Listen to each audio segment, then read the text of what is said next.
kita balik. Sini. Thank you for the people yang belanja ni. So kita orang akan buat Spiderman blockcase. Barang dia. Tangan. So ni kaki dia. Mana badan dia ni? Mak Mak aku kat rumah. mana badan dia ni? Takutlah aku ni. Hari aku kan dengan kepala. Susahnya. Kelakar lah. Tak ada pernah masak. Macam mana dia? Tengok. Ini kan siapa? Dah. Sabar. Tu yang kaki kanan. Salah lah Arush. Tengoklah manual. Sabar, aku tengok dia ni. Kaki dia yang besar ke yang ni? Tak, weh, ni tangan dia. Ni nampak ni tangan. Ni kaki. Kaki.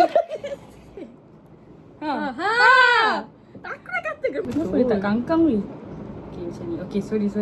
Tangan. Macam salah. Betul lah Lip. Betul. Tengok kaki. Sekejap, kita trust the process. Proses kan? Sabar Lip. Kita sorok dulu.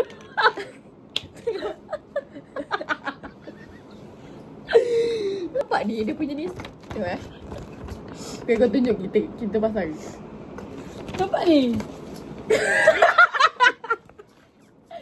Aku rasa terbalik lah. Sini. Bukan. Alip, kau datang ke mana Lip? Betul, macam ni. Sabar. Korang tak tengok sampai habis lagi. Okay, kita pasang tangan. Pi? Dah. Apa? Betul. Ha. Kan sebelah ni. Tangan Isra. Yelah, kau lah. Ku terseduh sesulah Sabar Lip, sabar. Orang yang buat, bukan kau buat. Trust the process Lip. Kaki dia tak betul tu MG. Betul lah. Kenapa tak betul? Alip, semua betul. Nampak ni? Cantik dah. Tengok kaki kanan tu boleh bengkok belakang tak? Cepatlah. Tak boleh Mami. Kau macam ni? Kau tak tahu pula. Lepas tu siku dekat tangan dia pun kena tak macam tangan manusia boleh bengkok ke depan.